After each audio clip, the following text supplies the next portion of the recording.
오늘은 요한계시록 13번째 시간 흰옷을 입은 자들이라는 제목으로 요한계시록 3장 2절에서 4절 말씀을 공부하도록 하겠습니다. 전 주님께서는 계속 사르디스 교회에 대해서 말씀을 하고 계십니다. 계시록 3장 2절에 깨어있으라, 그리고 죽기 직전에 남아있는 것들을 강건하게 하라. 이는 내가 하나님 앞에서 너희 행위들의 완전함을 발견하지 못하였기 때문이라고 하십니다. 하나님 앞에서 너희 행위들의 완전함, 행위의 완전함이 너희들은 없었다는 것이죠. 행위의 완전함은 바로 사르디스 교회가 죽었다고 하는데 그 이유가 있습니다. 우리가 이미 1절에서 공부를 했습니다. 사르디스 교회는 너희는 행위가 죽은 교회, 죽은 교회라는 것입니다. 그렇기 때문에 행위의 완전함이 아예 없다는 것이죠. 그럼 여기서 죽은 행위라는 게 무엇이겠습니까? 믿음의 행위, 우리가 믿음으로 행하지 않는 모든 것들은요, 죽은 행위입니다. 어떤 게 있을까요? 육신의 행위 같은 게 있겠죠. 또는 율법의 행위 같은 게 있겠죠. 남에게 보이기 위한 이런 것들은 다 죽은 행위라는 거예요. 히브리서 6장 1절에 그러므로 그리스도의 교리의 기초들을 떠나 우리가 완전함으로 나아가자. 완전함으로 나아가는데 어떤 것으로 나가자고요? 죽은 행위들에서의 회개에 관한 기초와 하나님을 향한 믿음에 관한 기초. 그러니까 여러 가지 기초가 있는데 그 중에 하나가 죽은 행위들을 하지 말라라는 그런 기초도 있다는 거예요. 그 기초들을 따라가지 말라는 겁니다. 좀 더 구체적으로 말씀드릴까요? 이 죽은 행위들은 기도 안에는 묵주를 돌린다든지 성자, 성모 마리아 이런 데에다가 뭐 절을 한다든지 각종 종교 의식들 있잖아요. 내일 부활절이더라고요. 개신교에서는. 그런 것들을 섬긴다든지 다 죽은 행위예요. 죽은 행위. 주님께서는 허락하신 것이 아니죠. 또 있습니다. 우리는 예수 그리스도의 피로 단번에 우리는 구원받은 자고 더 이상의 헌제물이 필요가 없는 자들임에도 불구하고 아직도요, 유대인들이 지키고 있는 음식규례, 절기, 안식일 준수 이런 것들을 굉장히 중요시하는 그러한 이단 종교나 사람들이 있습니다. 다 모두가 죽은 행위입니다. 죽은 행위. 그런 것들을 죽은 행위라 그래요. 왜? 믿음이 없이 행하기 때문에. 하나님의 말씀이 아닌 것들을 행하기 때문에 그들은 죽은 행위라고 합니다. 사르디스 교회가 바로 그랬습니다. 그들은 육신의 행위, 율법의 행위들로서 죽은 행위들을 했던 것이죠. 히브리서 9장 14절에 하물며 영존하시는 성령을 통하여 자신을 흠없이 하나님께 바치신 그리스도의 피는 죽은 행위들에서 너희 양심을 깨끗이 씻어내어 얼마나 더 살아계신 하나님을 섬기도록 하겠느냐. 그러니까 예수 그리스도의 피는요, 우리의 모든 죽은 행위들을 다 씻어내십니다. 더 이상 하지 말라는 거예요. 필요 없다는 것입니다. 믿음이 없는 행위들, 사랑이 없는 수고들, 성령이 없는 육신적인 감각, 육감으로 하는 모든 행위들은 죽은 행위입니다. 그렇게 행위를 했을 때 어떻게 되나요? 그리스도의 심판석 가서 그것은 금과 은과 보석이 아니라 바로 목재나 건초나 구루터기와 같이 타서 없어지는 겁니다. 우리가 예수 그리스도를 믿고 난 뒤에 끝이 아니에요. 나는 믿었기 때문에 모든 것이 끝났다가 아니에요. 믿고 난 이후에 내가 어떻게 살아야 하는지 행해야 되는, 그것을 주님께 보여야 되는 거예요. 그래서 주님께서는 구원받은 것은 시작이고요. 그러나 구원받았다고 해서 스탑, 이제 끝났다. 나는 이제 구원받았으니까 천국 간다. 이걸로 끝나서는 절대 안 된다. 주님께서는 그들을 책망하신다는 거예요. 그들은 구원을 받되 아주 창피스러운 구원을 받습니다. 그걸 잘 알아야 돼요.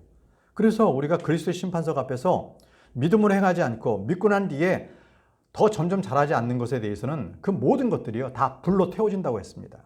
불로 태워집니다.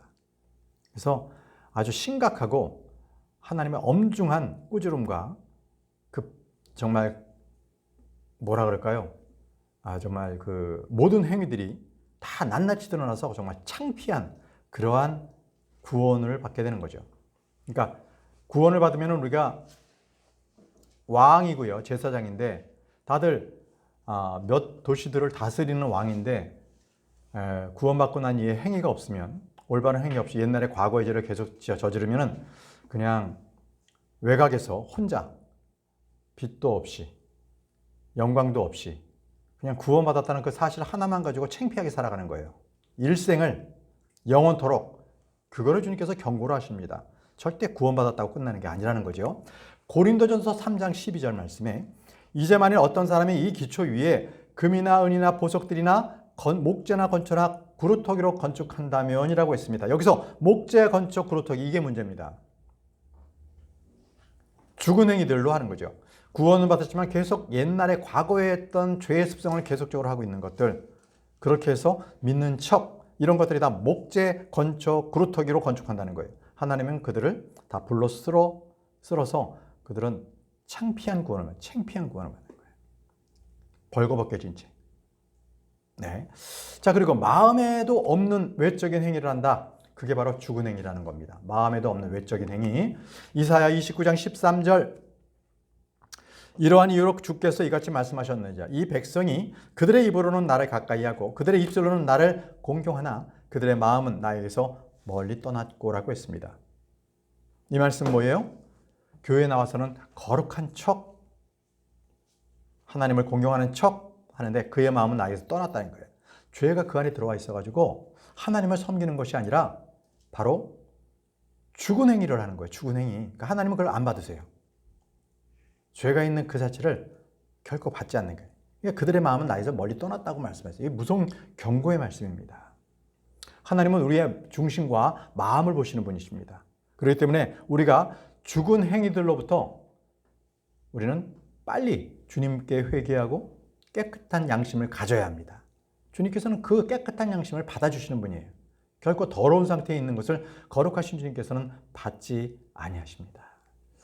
자, 다시 본문 말씀 돌아가겠습니다. 계시록 3장 3절 말씀입니다. 그러므로 내가 어떻게 받았고 들었는지를 기억하고 굳게 붙들어 회개하라.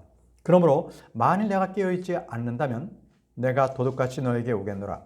그런즉 너는 내가 너에게 어느 시각에 올지 모를 것이라. 이렇게 말씀하셨습니다. 자, 여기서 여러분 주의해서 보십시오. 주님께서는 세 가지 명령을 주셨습니다. 첫 번째, 내가 어떻게 받아들였고 들었는지를 어떻게 해요? 기억하라. 어떻게 받아들였고 들었는지를 기억하라는 게 첫 번째. 두 번째는 굳게 붙들라는 것입니다. 굳게 붙들어. 세 번째는요, 회개하라. 이 세 가지를 주셨어요. 어떻게 받았고 들었는지를 기억하라는 것, 그리고 굳게 붙들라는 것, 마지막 세 번째는 회개하라. 이 세 가지를 제가 이것을 성경으로 풀어서 지금부터 말씀을 드릴 거예요. 첫 번째입니다. 주님께서 명령하신 세 가지 명령 중에 첫 번째, 내가 어떻게 받았고 들었는지를 기억하라는 것입니다. 뭘 받았어요? 뭘 들었습니까? 복음을 들었잖아요. 복음은요, 우리가 복음을 들음으로써 구원받았잖아요. 받은 것입니다. 그렇기 때문에 이것은 우리가 노력하거나 뭔가 만들어서 우리에게 주어진 게 아닙니다. 우리가 지금 가지고 있는 것은 다 내가 스스로 뭔가가 잘해서 받은 것이 아니라 그냥 주님으로부터 공짜로 받은 거예요. 공짜로. 고린도전서 4장 7절. 고린도전서 4장 7절에 분명히 내가 받은 것이 있다고 말씀하세요. 그런즉 누가 너를 다른 이와 구별시키느냐. 그리고 내가 가진 것들 중 내가 받지 않은 것은 무엇이냐. 너는 분명히 받았다고 주님께서 말씀하세요. 이제 만일 내가 그것을 받았다면 너는 어찌하여 마치 내가 그것을 받은 것이 아닌 양 자랑하는 것이냐. 아니, 주님으로부터 구원을 받았다면 얼마나 감사해요. 그런데 그 구원이 꼭 내가 받은 것이 아니라 내가 스스로 쟁취한 거, 나의 노력으로 받은 것처럼 그걸 자랑하고 앉아 있어요. 잘못했다는 겁니다. 구원은 내가 잘해서 주신 것이 아니라, 내가 잘해서 만들어진 것이 아니라 하나님께서 공짜로 주신 거예요. 그걸 기억하라는 거예요. 구원은 주님께서 주신 거야. 그걸 기억하라는 겁니다.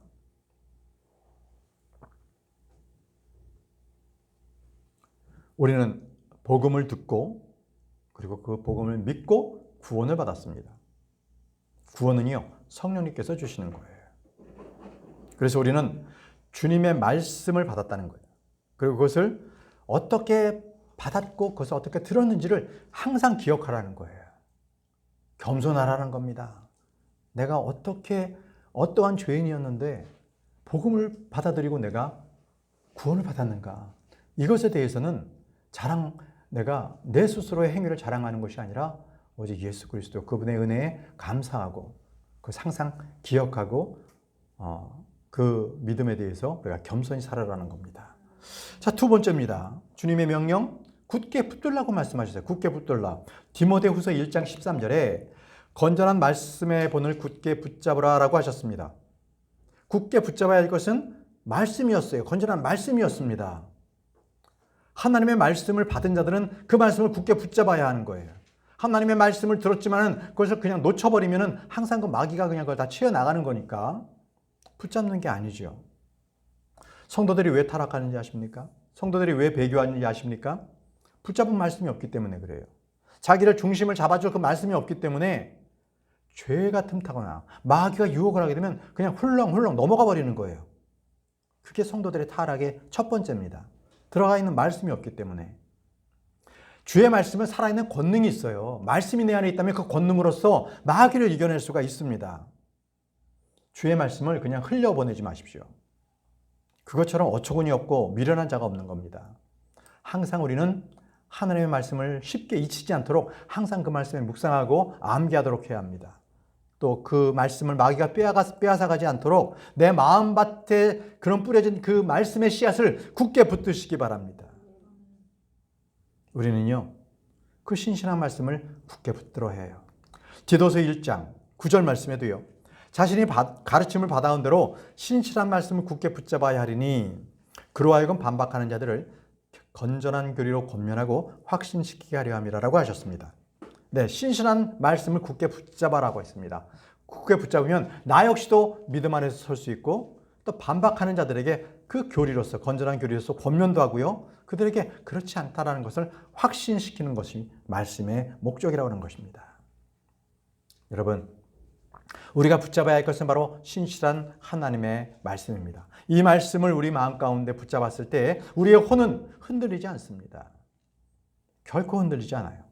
골로새서 2장 19절 말씀에 골로새 2장 19절에 그러면서 그는 머리를 붙들지 않으니 온몸이 머리로부터 마디들과 힘줄들에 의해 영양분을 공급받으며 서로 결속되어 하나님께서 자라게 하심으로 나타나느니라 라고 하셨습니다. 여기서 머리는 예수 그리스도를 말씀하세요. 우리는 머리에 붙어 있어야 됩니다. 우리의 몸된 지체들은요, 교회의 머리신 예수 그리스도 안에서 함께 붙어 있어야 되는 거예요. 이거는 아예 붙어 있는 겁니다, 원래. 근데 그걸 인식을 못하는 게 문제죠. 그렇기 때문에 머리이신 예수 그리스도부터 모든 말씀에 대한 공급을 받아야 하는데 그걸 모르니까 세상의 학문, 철학, 종교 이런 것들의 전통을 붙들고 과학을 숭상하게 되는 겁니다. 우리가 붙들어야 할 머리는 예수 그리스도십니다. 여러분, 우리는요, 천사들에게 경배해서는 안 됩니다. 또 사람들의 우상 숭배하는 것에 절해서는 안 되고 그것을 우리가 붙들어서는 안 되는 겁니다. 성모 마리아를 거기에 절하고 그걸 붙들어서는 안 되는 겁니다. 우리는 언제나 우리의 머리신 예수 그리스도 그분을 붙들어야만 합니다. 히브리서 4장 14절에 그런즉 우리에게 위대한 한 대제사장 곧 하늘 속으로 넘어가신 하나님의 아들 예수님께서 계심을 알고 있으므로 우리가 우리의 신앙 고백을 굳게 붙들자라고 했습니다. 우리의 신앙 고백, 바로 예수 그리스도로부터 받은 그 복음, 그것을 믿는 우리의 신앙 고백, 그것을 굳게 붙잡으십시오. 그건 거짓된 것이 아닙니다. 신실한 하나님의 말씀을 우리가 굳게 붙들고 있을 때에 그것이 우리의 신앙의 고백이 됩니다. 자, 주님께서 명령하신 세 번째입니다. 세 번째는 회개하라고 말씀하셨습니다. 회개하라. 바로 주님께서는 사르디스 교회에게 회개하라고 명령하셨습니다. 잘 아시죠? 여러분, 신약 성경의 처음은 회개하라부터 시작합니다. 회개하라, 하늘의 왕국이 가까이 왔느니라. 이게 선포하는 것이 바로 신약 성경의 첫 번째 명령입니다. 자, 이 회개하라는 것은요, 과거에도 그렇고 지금도 그렇고요, 온 세상 사람들에게 바로 첫 번째 모든 사람에게 주시는 명령입니다. 예수 그리스도를 믿기 전에 그는 회개해야 합니다. 무엇을요? 자기의 죄를, 내가 죄인이었음을, 더 이상 죄를 짓지 않겠다는 고백으로서 회개를 해야 하는 것이죠. 사도행전 17장 30절. 그리고 이 무지의 시대들에는 하나님께서 눈 감아주셨으나 이제는 모든 사람들에게 회개하라고 곳곳마다 명령하시느니라. 과거에는요, 예수 그리스도께서 이 땅에 오시지 않았기 때문에 구약에 살던 사람들은, 이방인들은요, 예수님을 몰랐고 하나님의 말씀도 이 이스라엘에게만 국한이 되어서 다른 민족들은 하나님을 섬기기 위해서는 그들의 양심에 있는 법으로서 했었어요. 그게 바로 무지의 시대였습니다. 그런데 지금은 아니에요. 지금은 모든 민족, 세상 온 나라에 예수 그리스도께서 다 선포가 되어 있습니다. 그렇기 때문에 이제는 모든 사람들에게 회개하라고 곳곳마다 명령을 하고 계시는 겁니다. 주님은 회개하지 않는 자들은 멸망시키십니다. 회개하지 않으면 그들을 꾸짖으십니다. 회개하지 않으면 주님께서 슬퍼하십니다. 또 그들이 회개하지 않았을 때 거기에 상응하는 보응이 그들에게 있게 됩니다. 사르디스 교회에 회개하라고 했지요. 회개는요, 이런 맥락이 있어요. 우리의 몸뚱아리가 죄지만 죄의 공장입니다. 죄를 만드는 공장이에요. 그런데 이 죄를 만드는 공장이라는 그 자체로서 지옥에 떨어지지 않습니다. 그것을 치료할 수 있는 회개, 예수 그리스도를 믿는 것을 거부했기 때문에 그는 치료를 받지 못해서 지옥에 떨어지는 거예요. 분명히 하십시오. 왜 예수 그리스도를 믿으라고 하냐면 죄 때문이에요. 그 죄를 해결할 방법이 없잖아요. 예수님께서 그 죄를 해결하시려고 오셨다는 거죠. 그러면 예수님을 믿는 것만이 그 죄를 해결할 수 있는 유일한 방법인 거죠. 그런데 회개하지 않았어요. 회개하지 않아서 그는 지옥에 떨어지는 겁니다. 자, 다시 본문 말씀 돌아가겠습니다. 내가 도둑같이 내게 오겠노라라고 하십니다. 내가 도둑같이 내게 오겠노라. 예수님은요, 도둑같이 오십니다. 데살로니가전서 5장 2절에 이는 주의 날이 밤에 도둑같이 그렇게 오는 것을 너희 자신이 완전히 알고 있기 때문이라고 했습니다. 주의 날이 밤에 도둑같이. 자, 주의 날, 예수 그리스도께서 이 땅에 지상재림할 때요, 도둑같이 온다는 거예요. 또 있습니다. 베드로서 3장 10절. 그러나 주의 날이 밤에 도둑같이 말이라. 자, 그날은 어때요? 그날에는 하늘들이 커다란 굉음들과 함께 사라져 버릴 것이요, 원소들이 뜨거운 열로 녹을 것이요, 땅과 그 안에 있는 행위들도 더불어 불타버릴 것이라. 자, 우리 주 예수 그리스도께서 밤에 도둑같이 바로 이 땅에 내려오세요. 주님께서는 계속적으로 경고를 하시죠. 내가 도둑같이 올 테니까 너희들은 깨어 있으라고요. 계시록 16장 15절 말씀도 보세요. 보라, 내가 도둑같이 오리라. 깨어 있고 자신의 의복들을 지키는 자들은 복되나니 그가 벌거벗고 다니지 않아 그들이 그의 수치를 보지 않게 하려 함이라. 벌거벗는다는 게 뭐예요? 내가 죄를 지어서 의의 옷을 입지 않았어요. 의의 옷을 입지 않으면 그 안에 모든 죄악 때문에 내가 벌거벗고 있는 거예요. 예수님으로 옷 입으라고 했잖아요. 옷이 없으니 어떻게 해요? 벌거벗고 있는 거죠. 얼마나 창피합니까? 그 상태로 예수님을 맞아보십시오. 왜? 그는 예수님이 그렇게 빨리 오실 줄 몰랐던 거죠. 그래서 벌거벗고 죄를 짓고 있는 거예요. 설마 지금 오시겠는가? 그때 주님께서 도둑같이 오십니다. 무서운 일입니다.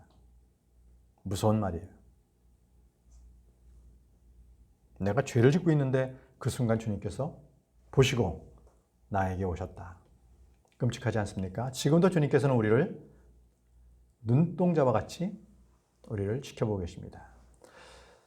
계시록에 보면요, 계시록 7장에는 14만 4천 명의 유대인들이 있었습니다. 그들은 이 땅에서 복음을 전하고 있었죠. 그런데 계시록 14장에 보면요, 그들이 저 하늘에 하나님의 보좌 앞에 14만 4천 명이 있는 게 나타나요. 그럼 어떻게 된 거예요? 계시록 7장과 14장 사이에 그들이 휴거됐다는 거잖아요. 계시록 12장 5절에 그들은 휴거됩니다. 계시록 12장 5절에 그들은 저 하늘로 들림받게 되는 거죠. 그때 이 땅에 있던 환난 선도들도 그들과 함께 들림받습니다. 들림받지 못한 자들은 어떻게 돼요? 그 이후에 있는 대환란 3년 반 후 대환란이라고 그러죠. 그거를 겪어야만 되는 거예요. 후 3년 반을 그들은 겪어야 되는 거예요. 휴가되지 못했으니까. 이 땅에 남아있는 자들은 다 그들은 대환란을 겪게 되는 거예요. 그 중에서도 살아남아있는 자들은 주님께서 그들을 지키세요. 어떤 자들이었어요? 우리 공부했죠? 짐승의 표를 받지 않고 그들에게 경배하지 않고 숨어 다니면서 저 광야 페트라로 유대인들은 도망가고 이런 시대라는 거예요. 이런 시대. 자, 여러분, 지금 이 교회 시대가 얼마나 감사한지 몰라요. 우리는 그런 걸 겪지 않아요. 바로 주님은요, 우리 그리스도인들에게는 교회 시대는 도둑같이 온다고 말씀하지 않으셨어요. 우리에게 도둑같이 오지 않으셔요.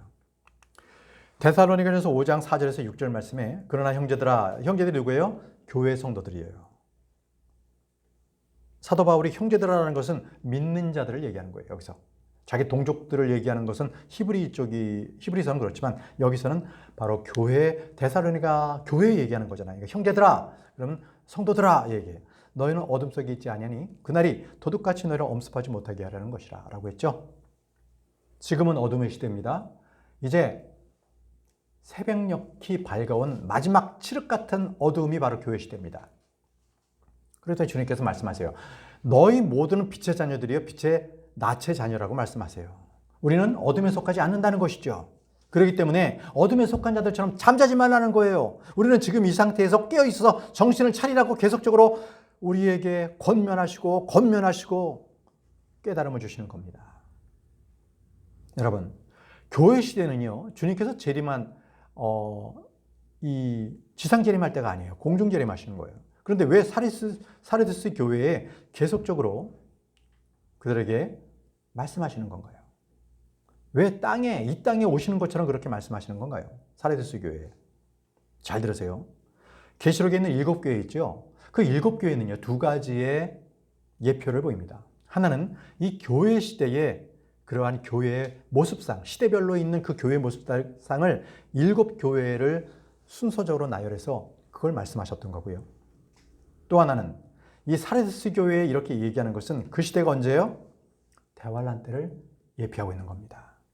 그래서 계시록에 있는 이 7교회는요, 교회 시대를 말씀하시는 것이면서도 대환란 때에 남아있는 자들, 그들을 향한 환란 성도를 위한 그러한 교회의 모습이기도 한다는 거죠. 이중예언이라고 합니다. 두 가지를 다 그렇게 적용해서 말씀하셨기 때문에 사르디스 교회에 주님께서 바로 지상재림 하시는 것처럼 말씀도 하시는 거예요. 그걸 잘 깨닫기 바랍니다. 자, 계속적으로 본문 말씀 들어가겠습니다. 계시록 3장 4절입니다. 계시록 3장 4절. 사르디스에도 그들의 의복을 더럽히지 않은 소수의 이름들이 내게 있도다. 그런즉 그들은 흰옷을 입고 나와 함께 동행하리라. 이는 그들이 합당하기 때문이라고 하셨습니다. 자, 사르디스 교회가 죽은 교회인데요. 그럼에도 불구하고 그들 중에는요, 자기의 의복을 더럽히지 않은 소수의 이름이 있다는 거예요. 소수의 남은 자가 있다는 것입니다. 여러분, 남은 자라는 것은 굉장히 귀중한 거예요. 하나님께는 굉장히 귀중한 자들입니다. 남아있는 자. 남들은 다 세상 쪽으로 흘러가고 세상과 같은 그런 삶을 살아가고 있는데 남아있는 그들은 꼭 믿음을 지키고 있는데, 여러분들은 믿음을 지키고 있어요? 여러분들은 이 시대에 남은 자들입니까? 여러분 스스로 고백해 보세요. 나는 남은 자인가? 주님이 알고 내가 압니다. 어느 시대나 남은 자가 있다고 주님께서 말씀하세요. 남은 자들만이 구원을 받습니다. 예언자가 이렇게 말씀을 남겼죠. 로마서 9장 27절에 이사야도 이스라엘에 관하여 부르짖느니라. 비록 이스라엘 자녀들의 수가 바다의 모래와 같을지라도, 그렇게 많을지라도, 사람이 셈할 수 없을 정도로 이스라엘 자녀들이 이렇게 많을지라도 남은 자만 구원을 받는다고 했습니다. 남은 자만 구원받으리라. 주님께서는 남은 자를 찾고 계세요. 남은 자.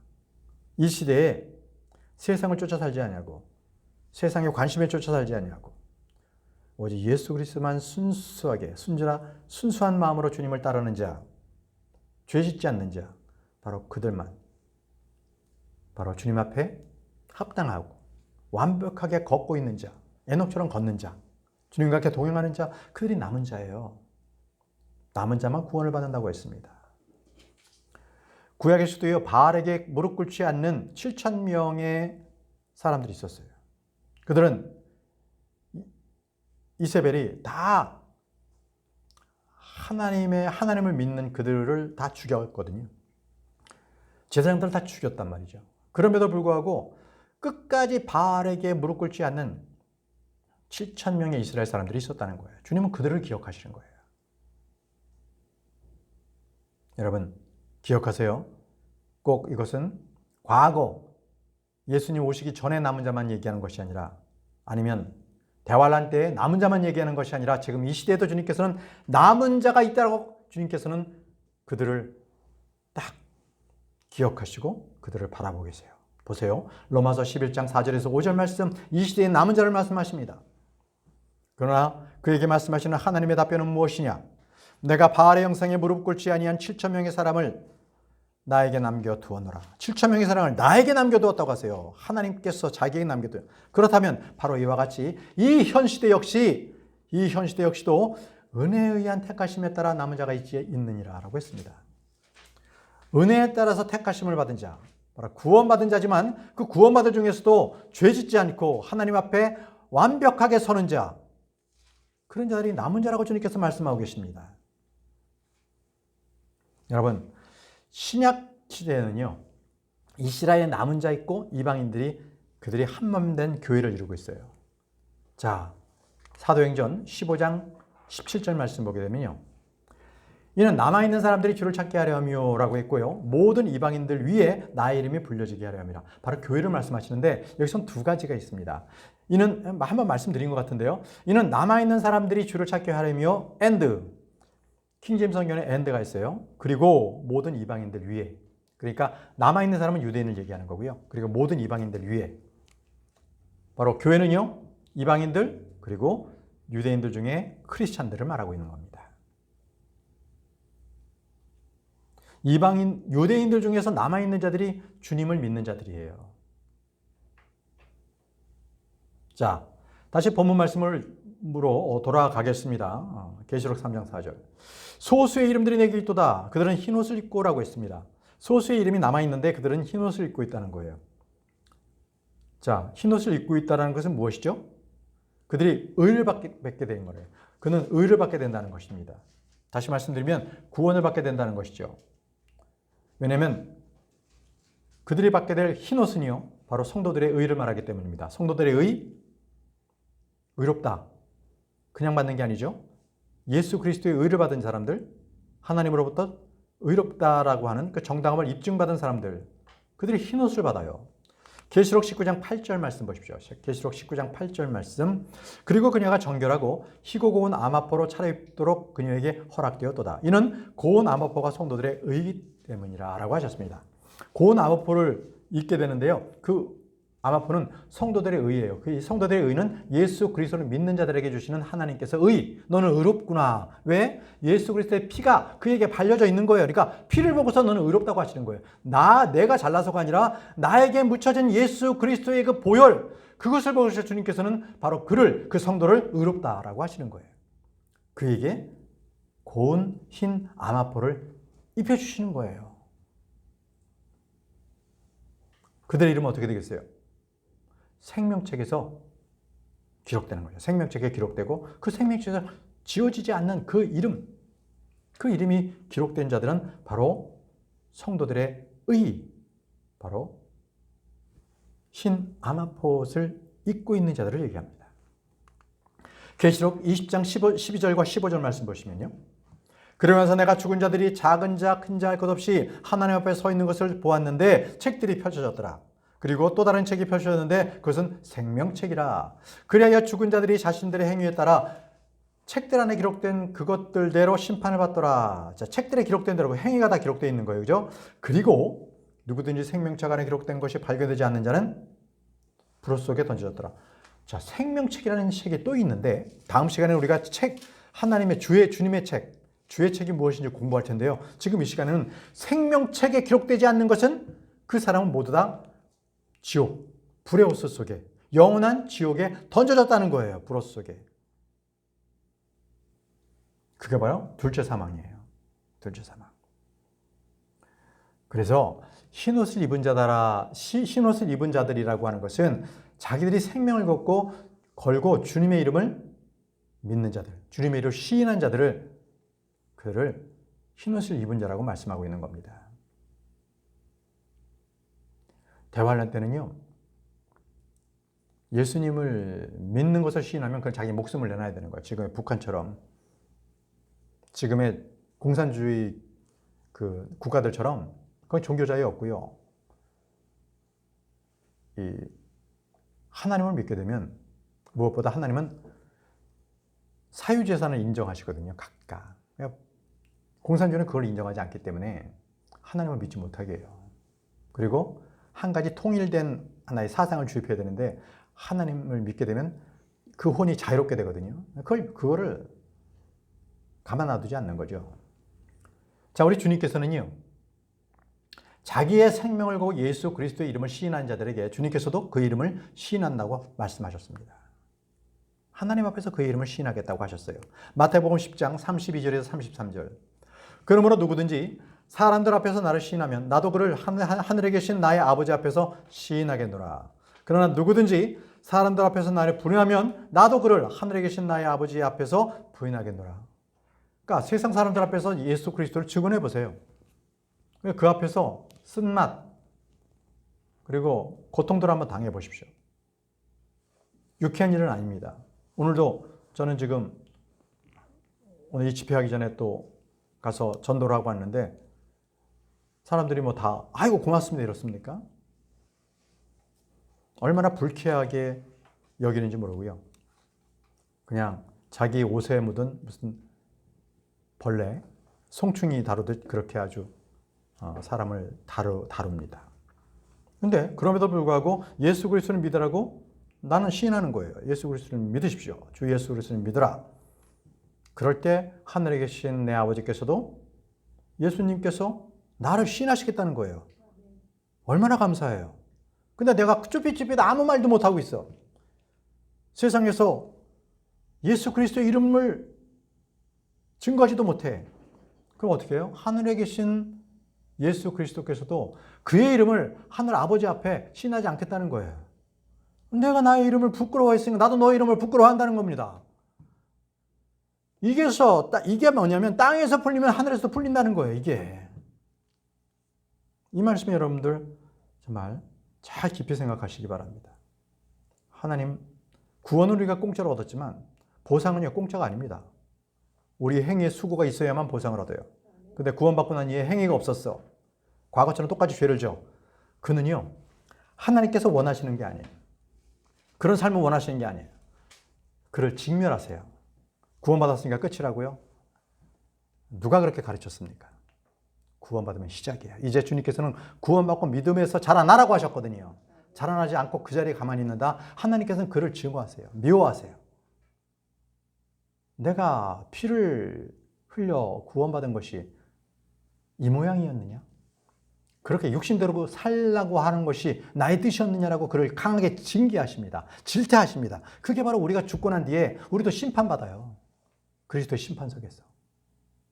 편하시겠어요? 기분 좋으시겠어요? 그날이 곧 옵니다. 자, 계시록 3장 4절 말씀 다시 보겠습니다.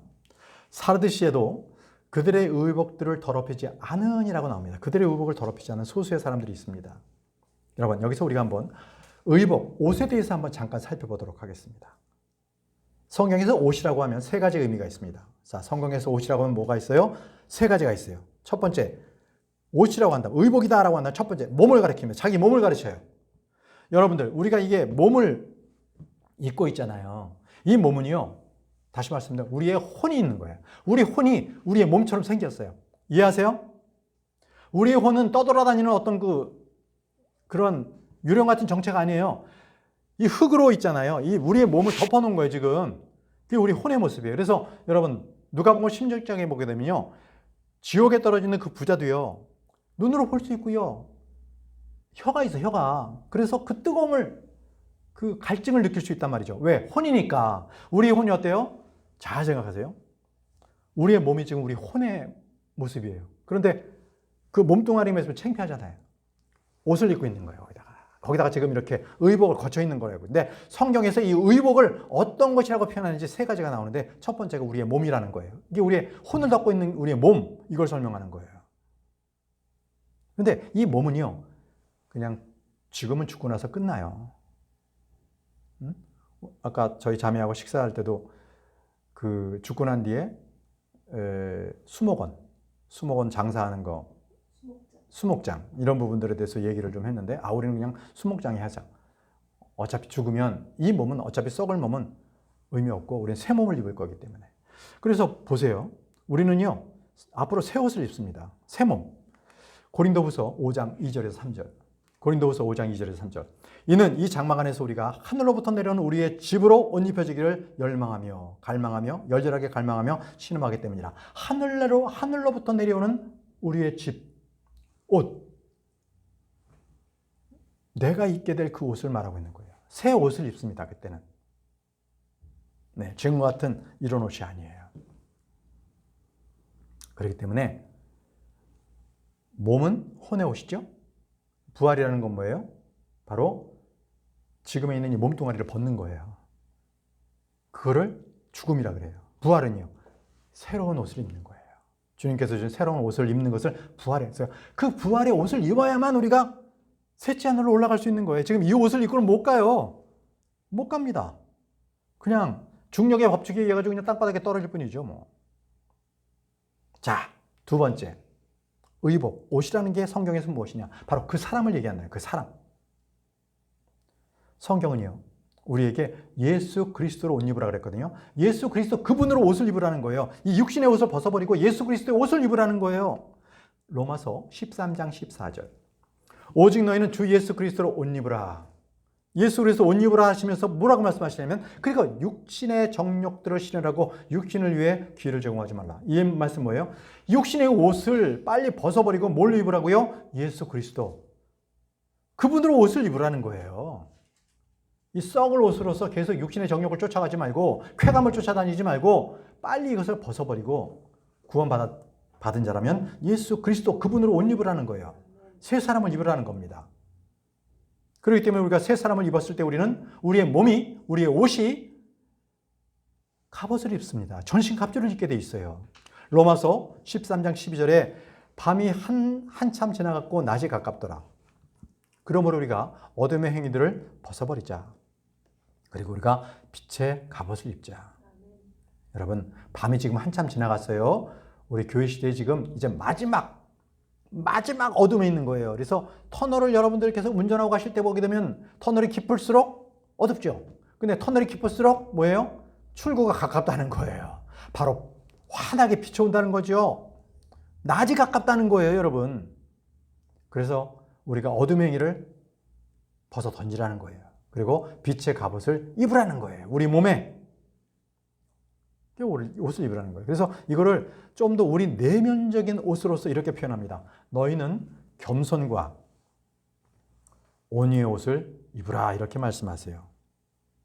새 사람의 옷을 입으라는 거죠. 골로새서 3장 12절에 새 사람을 이렇게 표현합니다. 그러므로 거룩하고 사랑받는 하나님께 택함 받은 자로서, 자, 새 옷은 어떤 거냐? 자비들의 인정과 친절과 생각의 겸손과 온유와 오래 참음으로 옷 입으라. 이게 새 사람의 옷입니다. 새 사람은요, 이 마음속에서 있었던 나의 그 감정적인 것, 쓴뿌리들, 악함과 정욕과 각종 안 좋은 것들이 다 없어지고요. 새로운 옷을 입게 되는데, 바로 주님께서 주신 그 새 옷에는 자비함, 친절함, 겸손함, 온유함, 오래 참음이 바로 그 옷이라는 거예요. 자, 이제 성경에서 옷 하는 것은 세 번째, 우리의 행실을 옷이라고 합니다. 몸의 행실을 옷이라고 말씀을 하세요. 그래서 말씀하실 때 이 흰옷, 깨끗한 옷, 의로운 옷, 의로운 것, 이런 것들은 행실이 좋은 거예요. 그런데 더럽다, 불의하다, 부정하다, 이런 것들은 행실이 더러운 거예요. 그렇게 옷으로서 표현하시거든요. 그래서 자신의 몸을 더럽힌다라는 것은 자신의 옷을 더럽히는 것인데요. 바로 자신의 몸을 더럽히는 죄를 딱 하나님께서 찍어서 말씀하신 게 있죠. 음행. 음행은 자기 몸에 죄를 짓는 것이니라 말씀하셨어요. 음행. 그러니까 자기 몸이라는 게 자기 옷을 더럽히고 있다는 거예요. 동성애, 이런 거 찬성하지 말아야 돼요. 근데 여러분, 우리의 몸 중에서요, 여러 가지가 있는데 그 중에서 하나님께서 굉장히 위험하게 보시는 게, 더 주의하라고 하시는 그 부위가 한 부위가 있어요. 어느 부위일까요? 혀입니다, 혀. 이 혀는요, 온몸을 더럽힌다는 거예요. 이 혀가. 혀의 특성상, 여러분들, 이 배도요, 아무리 큰 배도 작은 키, 하나로 그 배의 방향을 막 좌지우지 하잖아요. 마찬가지 우리의 이 몸도 이 혀가 완전히 나의 몸을 더럽히는 거예요. 그래서 본성의 체계에 아주 불을 붙이는 게 혀라고 말씀하세요. 야고보서 3장 6절. 야고보서 3장 6절. 그런즉 혀는 불이요 죄악의 세상이라. 우리 지체들 가운데 있는 혀가 그와 같으니 우리 지체 이 몸 중에서 혀는 가장 악한 거예요. 가장 악한. 어떻게? 내 마음에 있는 것들이 막 혀를 통해서 나오잖아요. 내 안에 더러운 게 있으면 더러운 말이 나오게 돼 있잖아요. 내 안에 선한 것이 있으면 말도 좋은 말만 나와요. 감사한 말, 은혜로운 말, 주님을 찬양하는 말만 나오지 내 안에 더럽고 쓰레기가 들어있는데 거기서 어떻게 거룩한 게 나오겠어요. 혀예요, 그게. 내 마음에 있는 걸 그대로 나타나게 하는 것이 바로 그 혀입니다. 그것은 온몸을 더럽히고 본성의 체계에 불을 붙이는 거예요. 그러니까 혀에서 말이 떨어지잖아요. 그러면 이게 아주 그냥 휘발유에 불 타듯이 확 태워요, 자기를. 말도 했겠다. 완전히 그냥 그쪽에 더러움에 빠지는 거죠. 그리고 나서 그것은 지옥의 불 위에서 태워진다는 거예요. 무섭습니다. 여러분들 혀 조심하세요. 혀를 조심한다는 것은 입에 재갈만을 줘서 되는 것이 아니라 내 마음속에 있는 본성, 그 마음을 청결하게 하십시오. 어떻게 해요? 도 닦아서? 수양해서? 아니요. 예수 그리스도의 말씀, 하나님의 말씀 묵상하세요. 암송하세요. 그 말씀으로 여러분 내 마음이 깨끗해져야 해요. 내 마음이. 그러면 내 마음속에 이 더러운 것들은 어떤 거인가? 주님께서 우리에게 말씀하시는 게 내가 더럽다고 하는 것이 바로 이런 것이 더럽다고 말씀하세요. 마태복음 15장 18절에서 20절 말씀이에요. 오늘 마지막 말씀인데요. 주님께서 이렇게 말씀하세요. 그러나 입에서 나오는 그러한 말들은 마음에서 나오는 것이라. 마음에서 나와요. 그래야 그것들이 그 사람을 더럽히느니라. 그러니까 마음도 더러운데 입에서 더러운 쓰레기가 막 나오잖아요. 그러니까 이제 그것이 이제 그 사람을 더럽히는데, 자, 무엇 때문이냐? 이는 마음에서 악한 생각들, 살인들, 간음들, 음행들, 도둑질들, 거짓 증거, 신성 모독들이 나오기 때문이라. 이것들이 사람을 더럽히는 것이라. 딱 정리되죠? 입에서 추악하고 악한 것이 나와요. 그런데 그것은 입에 나오는 혀를 재갈물려서 되는 것이 아니라 그 안에 있는 본성적인 마음에 있는 이 더러운 것들을 가지고 있으니까 더러운 게 나온다는 거죠. 여러분, 이것이 안 나오고 주님께서 기뻐하시고 주님께서 우리에게 오셨을 때 기쁨으로 우리에게 맞이하실 수 있는 그러한 우리 깨어있으면 어떻게 해야 되는 거죠? 첫 번째, 내 죄를 회개하십시오. 내 죄를 회개해야 마음이 정결하게 됩니다. 더러운 행실로 자신을 갖다가 더 더럽히지 마시고요. 깨끗한 상태에서 주님을 만나시기 바랍니다. 여러분, 저는 하나님의 말씀을 전하는 것이지 저의 느낌이나 감정을 얘기하지 않습니다. 저는 이 말씀을 할 때마다 제 자신이 두렵고 떨립니다. 순간순간 죄 짓고 정말 이 세상에 살아가면서 나약한 저를 바라봅니다. 그런데 목사인 제가 그런데 여러분들은 더 어떻겠습니까? 세상에서 더 일을 하고 살아가는 여러분들은 더 어떻겠습니까? 여러분, 세상에 있는 것들로 여러분들을 더럽히지 마시고 예수 그리스도의 그 피로 여러분들을 깨끗하게 하시고 정결하게 하셔서 주님을 만나 뵙는 여러분들 되시기 바랍니다. 기도하고 마치도록 하겠습니다.